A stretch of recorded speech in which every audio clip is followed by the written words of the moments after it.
Good evening everyone. तो जैसा कि आप लोगों को पता है कि हम लोग इस क्लास में करते हैं आपके सीटेट एग्जाम के ईवीएस सेक्शन में पूछे आने वाले एनसीईआरटी के मोस्ट इंपॉर्टेंट टॉपिक को और उनसे रिलेटेड क्वेश्चंस को, जिसमें हमारी 5 क्लासेस हो चुकी हैं। अगर आप लोगों ने उन क्लास को नहीं देखा है तो उनको जरूर देखिएगा। वो वाली क्लासें आप लोगों के लिए बहुत ज़्यादा इंपॉर्टेंट रहने वाली हैं।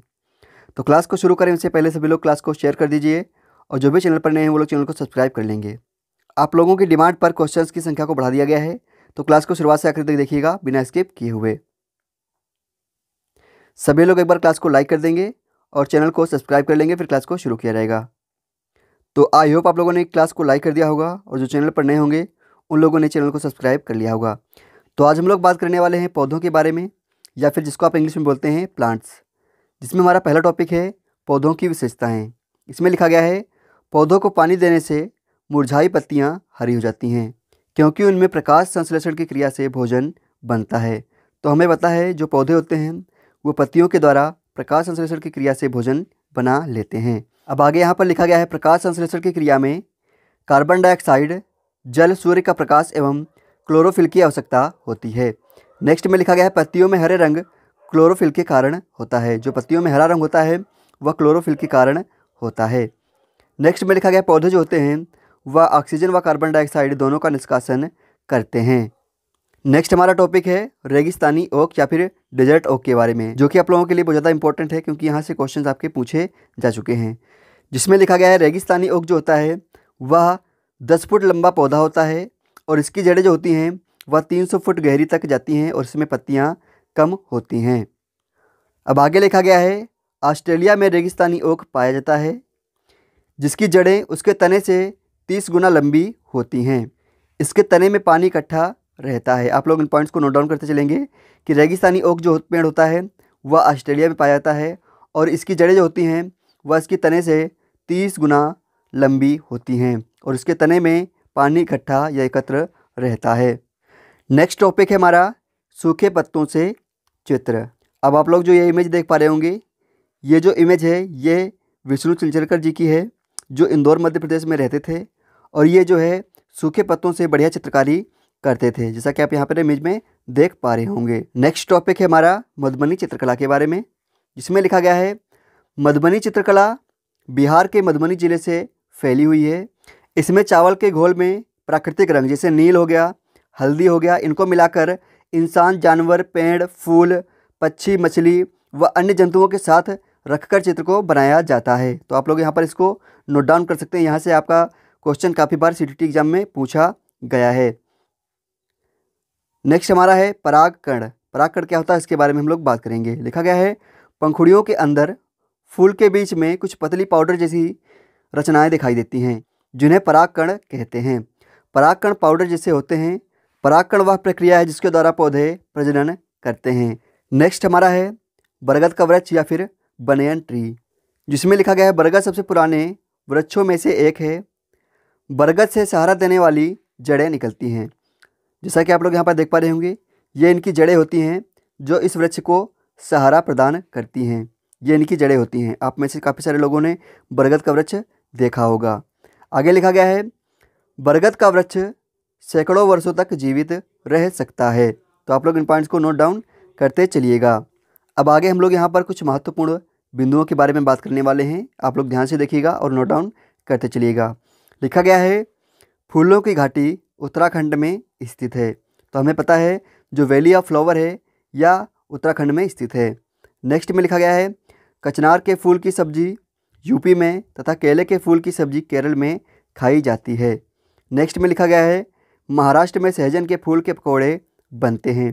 तो आप लोग इन पॉइंट को नोट डाउन करते चलिएगा कि कचनार के फूल की सब्जी यूपी में और केले के फूल की सब्जी केरल में खाई जाती है, जबकि सहजन के फूल के पकौड़े महाराष्ट्र में खाए जाते हैं। अब आगे लिखा गया है दवा में प्रयोग होने वाले फूल गुलाब, केसर, अजवाइन, सर्पगंधा और अर्जुन हैं। तो आप लोग इन पॉइंट्स को नोट डाउन जरूर कर लीजिएगा अपनी नोटबुक में। आगे लिखा गया इत्र व केवड़ा जो होते हैं आपके वो चमेली व गुलाब से बनाए जाते हैं। नेक्स्ट पॉइंट में यहाँ पर लिखा गया है उत्तर प्रदेश का कन्नौज जिला इत्र हेतु फेमस या मशहूर है। नेक्स्ट पॉइंट में लिखा गया है इत्र फूलों का शुद्ध अर्थ नहीं, यहाँ पर अर्क हो जाएगा, अर्क होता है। यह आसवन विधि से बनाया जाता है। रात में खिलने वाले फूल सफ़ेद व सुगंधित होते हैं। नीम, कीकर व खेजड़ी में कभी भी कीड़ा नहीं लगता है। तो हमें पता है जो नीम का पेड़ होता है, कीकर व खेजड़ी का जो वृक्ष होता है, इनमें कभी भी कीड़ा नहीं लगता है। नेक्स्ट हमारा टॉपिक है खेजड़ी वृक्ष के बारे में, जो कि आप लोगों के लिए मोस्ट इंपॉर्टेंट हो जाता है, क्योंकि यहाँ से आपके क्वेश्चन काफ़ी बार पूछे जा चुके हैं। तो आप लोग इसको स्टार लगाकर नोट डाउन कर लीजिएगा। लिखा गया है सन 1731 ईस्वी में राजस्थान के जोधपुर में अमृता देवी बिश्नोई ने खेजड़ली गाँव में अमृता देवी बिश्नोई ने खेजड़ली गाँव में खेजड़ी वृक्षों को बचाने हेतु 363 महिलाओं के साथ स्वयं का बलिदान कर दिया था। आप लोग इन पॉइंट्स को नोट डाउन जरूर करिएगा। यहाँ से आपके सिटी एग्जाम में काफ़ी बार क्वेश्चन पूछे जा चुके हैं। आगे लिखा गया है भारत सरकार ने इनके सम्मान में अमृता देवी वन्य जीव संरक्षण पुरस्कार शुरू किया था। तो आप लोग इसको नोट डाउन कर लीजिएगा कि भारत सरकार द्वारा इनके सम्मान में अमृता देवी वन्य संरक्षण राष्ट्रीय पुरस्कार जो था वह शुरू किया था। अब आगे लिखा गया है इनकी छाल दवा के काम आती है। किसकी? जो खेजड़ी वृक्ष होते हैं, इनकी छाल जो होती है वह दवा के काम आती है। इसकी लकड़ी में कीड़ा नहीं लगता है। इसकी फलियों की सब्जी बनाई जाती है। आगे लिखा गया है पेड़ और जानवर हमारे बिना रह सकते हैं, पर हम उनके बिना नहीं रह सकते हैं। अब यह जो कथन है यह खेजड़ी गांव में रहने वाले बुजुर्गों द्वारा कहा जाता है। तो आप लोग इन पॉइंट्स को नोट डाउन कर लीजिएगा। नेक्स्ट हमारा टॉपिक है कौन लाया, जिसमें हम लोग उन चीज़ों के बारे में बात करने वाले हैं जो विदेशों से हमारे देश में आई हैं, जिसमें से हमारा पहला है मिर्ची। अब मिर्ची को पुर्तगाली लोग जो थे वह दक्षिण अमेरिका से भारत या इंडिया लाए थे। आप लोग इनको नोट डाउन करते चलिएगा। अब जो भिंडी है इसको अफ्रीका से लाया गया था, और जो गोभी और मटर है इसको यूरोप से भारत लाया गया था। आप लोग इसको नोट डाउन कर लीजिएगा।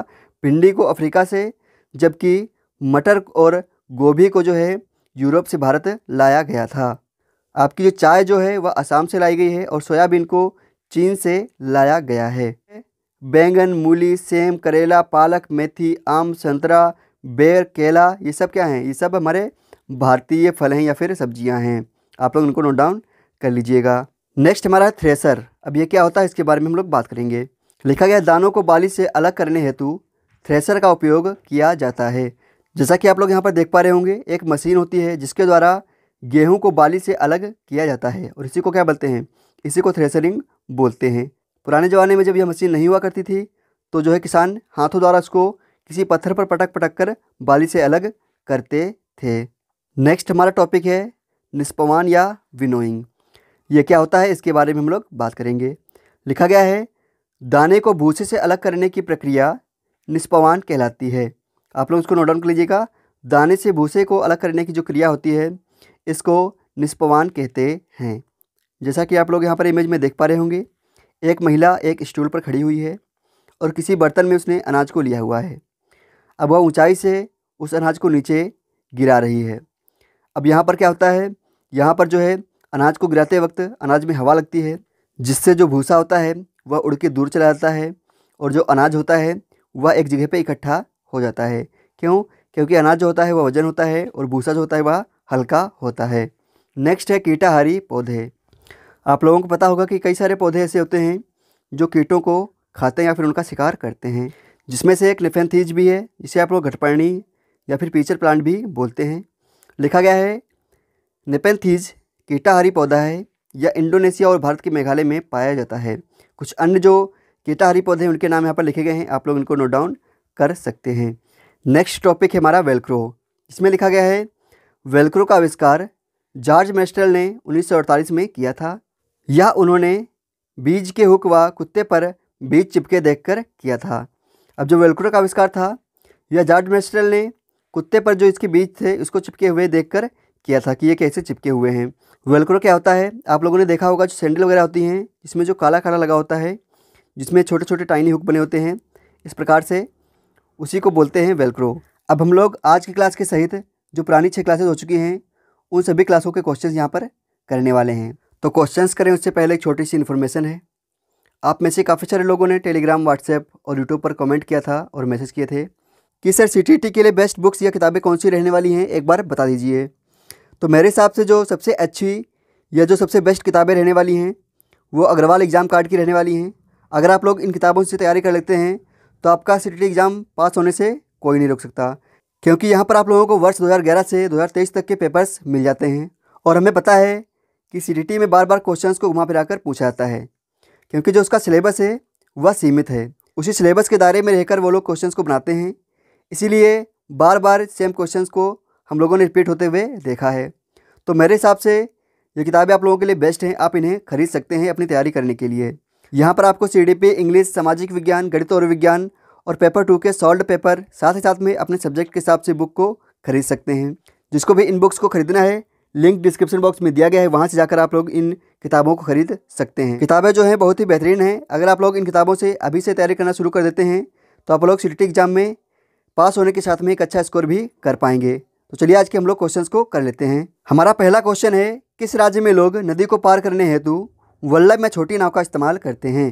चलिए क्वेश्चन नंबर फर्स्ट का आंसर देंगे, किस राज्य में लोग नदी को पार करने हेतु वल्लभ या छोटी नाव का इस्तेमाल करते हैं। आज हम लोग टोटल 23 क्वेश्चन को करने वाले हैं। सभी लोग क्वेश्चंस को ध्यान से पढ़ेंगे और सबके आंसर देंगे, फिर आपको बताना है कि आपके आउट ऑफ 23 कितने क्वेश्चन सही हुए। सभी लोग क्वेश्चन नंबर फर्स्ट का आंसर देंगे। तो हमें पता है केरल में रहने वाले लोग नदी को पार करने हेतु वल्लभ में छोटी नाव का इस्तेमाल करते हैं। नेक्स्ट क्वेश्चन है हमारा क्वेश्चन नंबर 2, किसी क्षेत्र में अत्यधिक वर्षा होने के कारण वहाँ के निवासी नदी को पार करने हेतु बांस के पुल का इस्तेमाल करते हैं। यह क्षेत्र किस राज्य में होना चाहिए। ऑप्शन नंबर फर्स्ट में है झारखंड, सेकंड में है राजस्थान, थर्ड में है पश्चिम बंगाल और फोर्थ में है असम। चलिए क्वेश्चन नंबर सेकंड का आंसर दीजिए।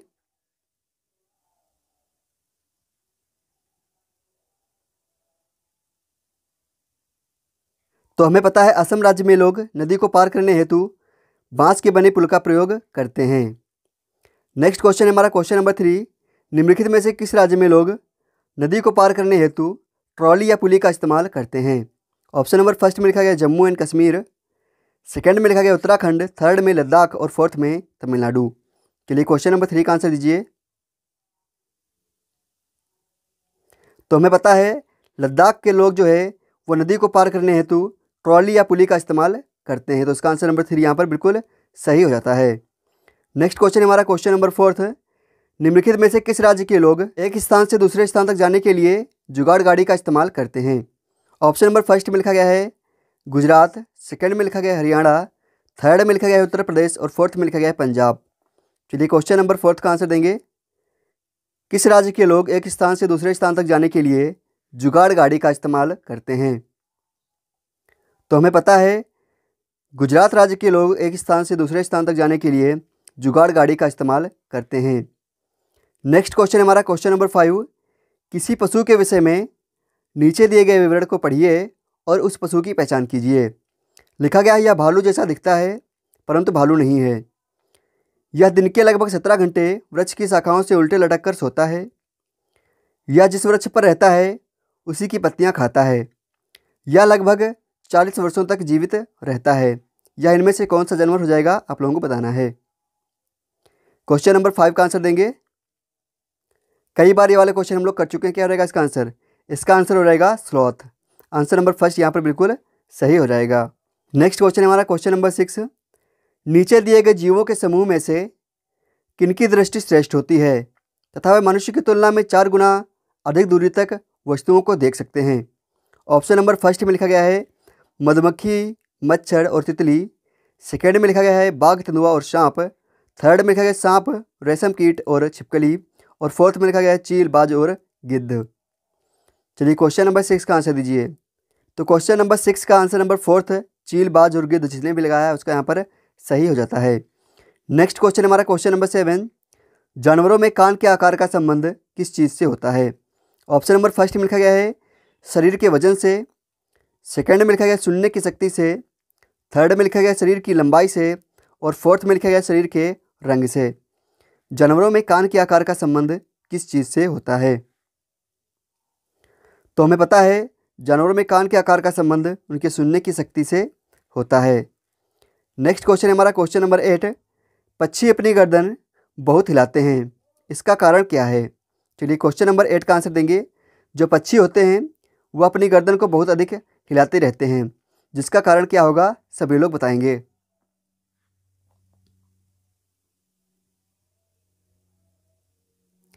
तो हमें पता है जो पक्षी होते हैं उनकी आँखों की पुतली जो होती है वह घूम नहीं सकती है, इसीलिए वो अपनी गर्दन को बार बार इधर उधर हिलाते रहते हैं। इसका आंसर नंबर फर्स्ट यहाँ पर बिल्कुल सही है। नेक्स्ट क्वेश्चन है हमारा क्वेश्चन नंबर 9। रात में जगने वाले हर जानवर को चीज़ें जो हैं वह किस रंग में दिखाई देती हैं? क्वेश्चन नंबर 9 का आंसर देंगे तो हमें पता है रात में जगने वाले हर जानवर को चीज़ें जो होती हैं वो केवल काली और सफ़ेद ही दिखाई देती हैं। नेक्स्ट क्वेश्चन है क्वेश्चन नंबर 10। निम्नलिखित में से किस जीव के दोनों कान बाहर की आवाज़ इकट्ठा करने के लिए अलग अलग दिशाओं में बहुत ज़्यादा घूम जाते हैं? चलिए क्वेश्चन नंबर 10 का आंसर दीजिए। इनमें से किस जीव के दोनों कान बाहर की आवाज़ इकट्ठा करने के लिए अपने कानों को अलग अलग दिशाओं में घुमा सकते हैं? चलिए क्वेश्चन नंबर 10 का आंसर देंगे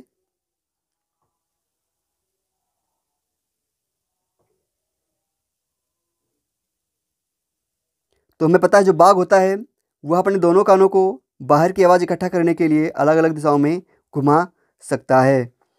नेक्स्ट क्वेश्चन हमारा क्वेश्चन नंबर 11। निम्नलिखित में से कौन अपनी मादा साथी को केवल उसकी गंध से कई किलोमीटर दूर तक पहचान सकता है? चलिए क्वेश्चन नंबर 11 का आंसर देंगे। इनमें से वह कौन सा है जो अपनी मादा साथी को उसकी गंध से कई किलोमीटर दूरी से पहचान सकता है? क्वेश्चन नंबर 11 का आंसर देंगे तो क्वेश्चन नंबर 11 का आंसर नंबर फर्स्ट, रेशम का कीड़ा जो होता है वह अपनी मादा साथी को उसकी गंध से कई किलोमीटर दूर से पहचान सकता है। नेक्स्ट क्वेश्चन है हमारा क्वेश्चन नंबर 12 है। निपेंथीस वह पौधा है जो शिकार करता है के विषय में नीचे दिए गए कथनों पर विचार कीजिए। अब पहले में लिखा गया है यह पौधा ऑस्ट्रेलिया, इंडोनेशिया और भारत के मेघालय में पाया जाता है। सेकेंड में लिखा गया है इसका आकार घड़े जैसा होता है और इसका मुंह एक पत्ती से ढका होता है।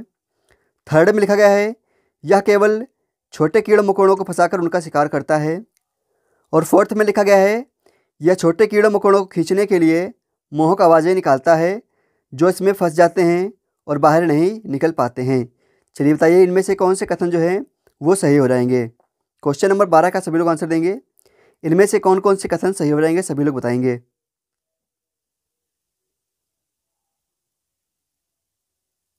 तो क्वेश्चन नंबर 12 का ऑप्शन नंबर फर्स्ट यानी ए और बी वाला इसका सही है, क्योंकि हमें पता है यह केवल छोटे कीड़ों मकोड़ों को नहीं बल्कि मेंढक और चूहों को भी फंसाकर उनका शिकार कर सकता है। उसके बाद में यहाँ पर डी वाले में लिखा गया है कि यह कीड़ों मकोड़ों को फंसाने के लिए मोहक आवाज़ें निकालता है। जबकि क्या करता है, जबकि हमें पता है यह आवाज़ें नहीं, यह सुगंध निकालता है या सुगंध को छोड़ता है कीड़ों मकोड़ों को फंसाने के लिए। तो इसका आंसर नंबर फर्स्ट यहाँ पर सही हो जाता है। नेक्स्ट क्वेश्चन है हमारा क्वेश्चन नंबर 13 है। नीचे दिए गए पक्षियों की कौन सी प्रजाति झटके से अपनी गर्दन को आगे पीछे करती है? चलिए क्वेश्चन नंबर 13 का आंसर देंगे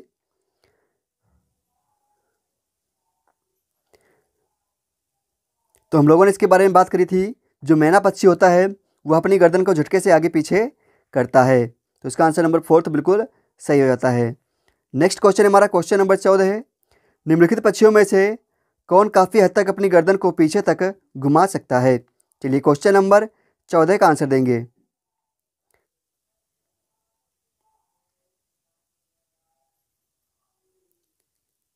तो क्वेश्चन नंबर 14 का आंसर नंबर 2 उल्लू, यहाँ पर जिसने भी लगाया उसका यहाँ पर सही हो जाता है। उल्लू जो होता है वो अपनी गर्दन को लगभग 270 डिग्री पीछे तक घुमा सकता है। नेक्स्ट क्वेश्चन हमारा क्वेश्चन नंबर 15 है। निम्नलिखित पक्षियों में से कौन सा पक्षी मरे हुए जानवरों को खाकर पर्यावरण को स्वच्छ बनाता है? ऑप्शन नंबर फर्स्ट है गिद्ध, सेकेंड है चील, थर्ड है कौवा और फोर्थ है मैना। चलिए क्वेश्चन नंबर 15 का आंसर देंगे। निम्नलिखित में से कौन सा पक्षी मरे हुए जीवों को खाता है और पर्यावरण को स्वच्छ बनाता है? तो हमें पता है वल्चर जो होता है, जो गिद्ध होता है, वह मरे हुए जीवों को खाकर पर्यावरण को स्वच्छ रखता है।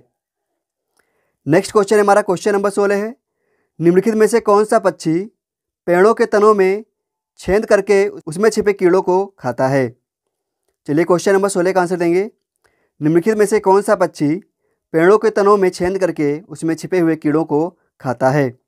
क्वेश्चन नंबर 16 का सभी लोग आंसर देंगे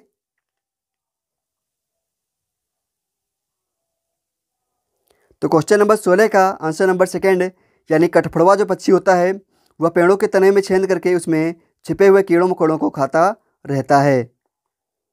नेक्स्ट क्वेश्चन हमारा क्वेश्चन नंबर 17 है, निम्नलिखित में से कौन सा पक्षी पत्तों को सीकर अपना घोंसला बनाता है। चलिए क्वेश्चन नंबर 17 का आंसर दीजिए। इनमें से वह कौन सा पक्षी है जो पत्तों को आपस में सीकर अपना घोंसला बना लेता है। क्वेश्चन नंबर 17 का सभी लोग आंसर देंगे।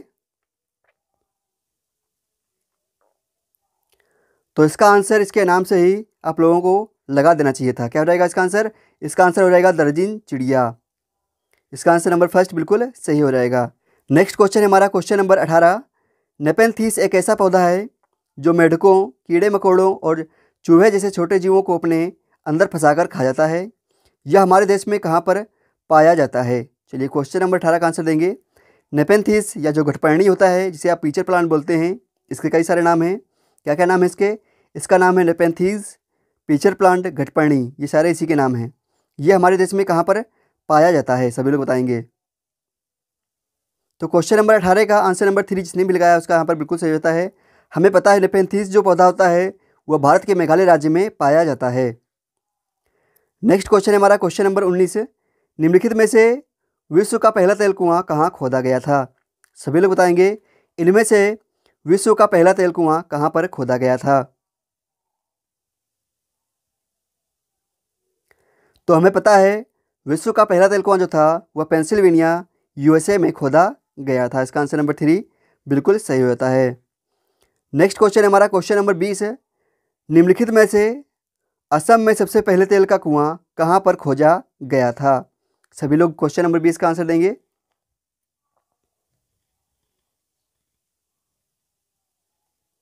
तो क्वेश्चन नंबर 20 का आंसर नंबर फर्स्ट डिगबोई जिसने भी लगाया है उसका सही हो जाता है। नेक्स्ट क्वेश्चन है क्वेश्चन नंबर 21। हमारे देश में भोजन के लिए बंद गोभी तथा मटर की मांग दिनों दिन बढ़ती जा रही है।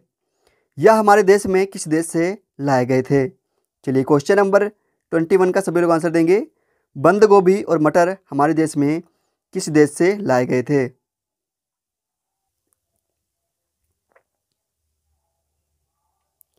तो अभी हम लोगों ने इसके बारे में बात करी। बंद गोभी और मटर जो है हमारे देश में यूरोप से लाए गए थे। तो इसका आंसर नंबर फर्स्ट यहाँ पर सही हो जाता है। नेक्स्ट क्वेश्चन है क्वेश्चन नंबर 23। आज हम मिर्ची के बिना भोजन के बारे में सोच भी नहीं सकते। हमारे देश में व्यापारी मिर्ची को जिस देश से लाए थे उसका नाम क्या है। चलिए क्वेश्चन नंबर 22 का आंसर देंगे। मिर्ची को इंडिया में किस देश से लाया गया था, सभी लोग बताएंगे। तो हमें पता है मिर्ची को इंडिया में दक्षिण अमेरिका से लाया गया था। तो इसका आंसर नंबर 3 बिल्कुल सही हो जाता है। नेक्स्ट क्वेश्चन है क्वेश्चन नंबर 23। असत्य कथन पर विचार कीजिए। अब इनमें से 3 कथन सत्य लिखे हैं और एक असत्य लिखा गया है। आप लोगों को उसको छांटना है, फिर इसका आंसर देना है। सभी लोग क्वेश्चन नंबर 23 का आंसर जल्दी से बताएंगे। तो क्वेश्चन नंबर 23 का आंसर नंबर 4 यहाँ पर बिल्कुल सही हो जाता है।